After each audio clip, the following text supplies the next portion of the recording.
நண்பர்களே, இதுக்கு மேலேயும் இந்த சாம் கரனை நம்ம சிஎஸ்கேல விளையாட விட்டோம்னா இந்த டைம் சிஎஸ்கே கப்பை ஜெயிக்க முடியாதுங்க. ஏன் அப்படி சொல்கிறேன்னா, இனிமேல் சிஎஸ்கே விளையாடுற ஒவ்வொரு மேட்சும் பயங்கர டஃப்பாக இருக்கும்.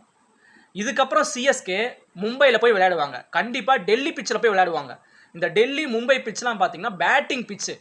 அந்த பேட்டிங் பிச்சில் விளையாடுறதா இருந்தால் ஆப்போசிட் டீமு 250 ரன்னாவது அடிப்பானுங்க. ஆனால் அந்த ரன்னை சேஸ் பண்ணி நம்ம சிஎஸ்கே ஜெயிக்கணும். நம்ம சிஎஸ்கேல பேட்டிங் யாருங்க இருக்கா? எனக்கு தெரிஞ்சு ருத்ராஜ் கைக்வாட் இருக்காரு, அதுக்கப்புறம் ரச்சின் ரவீந்திரா இருக்காரு. இவங்க 2 பேர்த்த வச்சு நம்ம சிஎஸ்கே ஜெயிக்க முடியாது. அதனால் இந்த சாம் கரனை தூக்கிட்டு இந்த இங்கிலாந்து ஆல்ரவுண்டர் இருக்காருல்ல ஜேமி ஓவர்டனை, இவரை போடலாம். அது மட்டும் இல்லைங்க, இந்த சாம் கரனுக்கு நிறைய சான்ஸ் கொடுத்தாச்சு. சாம் கரனோட ஸ்ட்ரைக் ரேட்டு பார்த்தீங்கன்னா வெறும் 130 ரன்னு தான். ஆனால் இந்த ஜேமி ஓவர்டனு 15 பால்ல மேட்சை முடிச்சிருக்காங்க. போன பிபிஎல்ல பயங்கரமாக 6 அடிப்பான். இவனை மட்டும் நம்ம சிஎஸ்கேல போட்டுட்டோன்னா அடுத்த ஐபிஎல் கப்பு நம்ம சிஎஸ்கேக்கு தாங்க. அது மட்டும் இல்லைங்க, இந்த தீபக் ஹூடாவுக்கு நிறைய டைம் நம்ம சிஎஸ்கே வாய்ப்பு கொடுத்து பார்த்துட்டோம். ஆனால் தீபக் ஹூடா விளையாடுற மாதிரி தெரியல.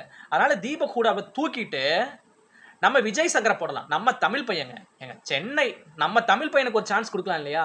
போன டைமு குஜராத் டைட்டன்ஸில் நம்ம விஜய் சங்கர் ஜெயிக்க வச்சுருந்தாரு நிறைய மேட்சுகளில். அதனால் வெறும் 130 ரன் மட்டும் ஸ்ட்ரைக் ரேட் வச்சுருக்காங்கல்ல. இந்த சாம் கரனு, இந்த தீபக் ஹூடா, ஜடேஜாவை கூட தூக்கிடலாங்க. இந்த மாதிரி நிறைய பிளேயர்ஸை தூக்கிட்டோன்னா பயங்கரமாக ரன் அடிக்கிறானுங்க பார்த்தீங்களா? அவங்களெல்லாம் தூக்கி கொண்டு வந்து சிஎஸ்கேல போட்டோன்னா இதுக்கப்புறம் வர மேட்சுகளில் சிஎஸ்கே கண்டிப்பாக ஜெயிச்சு கப்பை ஜெயிக்கிறதுக்கு சான்ஸ் இருக்குங்க.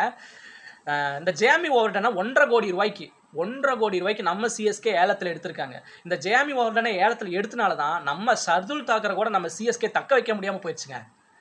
நம்ம சர்துல் தாக்கர் எவ்வளோ வருஷமாக நம்ம சிஎஸ்கேக விளையாண்டுட்டு இருக்காரு, ஆனால் அவரையே சிஎஸ்கே ஏலத்தில் எடுக்கவே இல்லைங்க.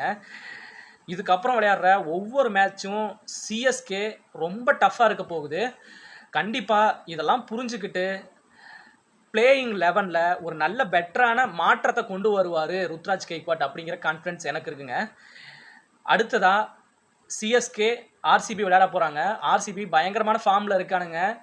கண்டிப்பாக அவனுக்கு ஜெயிக்கிறதுக்கு பிளேயிங் 11ல் ஏதாவது ஒரு பெட்டர் சான்ஸ் கொண்டு வரணுங்க. இந்த ராகுல் திரிபாத்தியை ஓப்பனிங் இறக்கி விடாதீங்க, தயவு செஞ்சு நான் சொல்கிறேன். ஏன்னா ராகுல் திரிபாத்திக்கு ஓப்பனிங் விளையாண்டு ரன்னை ஸ்கோர் பண்ணுற அளவுக்கு கெப்பாசிட்டி பத்தாது. அதனால் ருத்ராஜே ஓப்பனில் விளையாடலாம். ஆனால் ருத்ராஜ் ஓப்பனில் விளையாட மாட்டார். ஏன்னா ருத்ராஜ் கைக்வாட்டுக்கு தான் ஒரு எய்ம் இருக்குது. அது என்னன்னா இந்தியாவில் விளையாடணும். இப்போது விராட் கோலி வந்து இந்தியாவிலேருந்து ரிட்டையர்ட் ஆகி போயிட்டாரா? இப்போ விராட் கோலியோட பொசிஷனுக்கு இந்த ருத்ராஜ் கைக்வாட் போய் விளையாண்டு இந்தியாவில் போய் விளையாடுறது தான் ருத்ராஜ் கைக்வாட்டோட பிளான். ரொம்ப செல்ஃபிஷாக ஒரு பிளான் பண்ணி தான் ருத்ராஜ் கைக்வாட் 1 டவுன் விளையாண்டுட்டு இருக்கான்.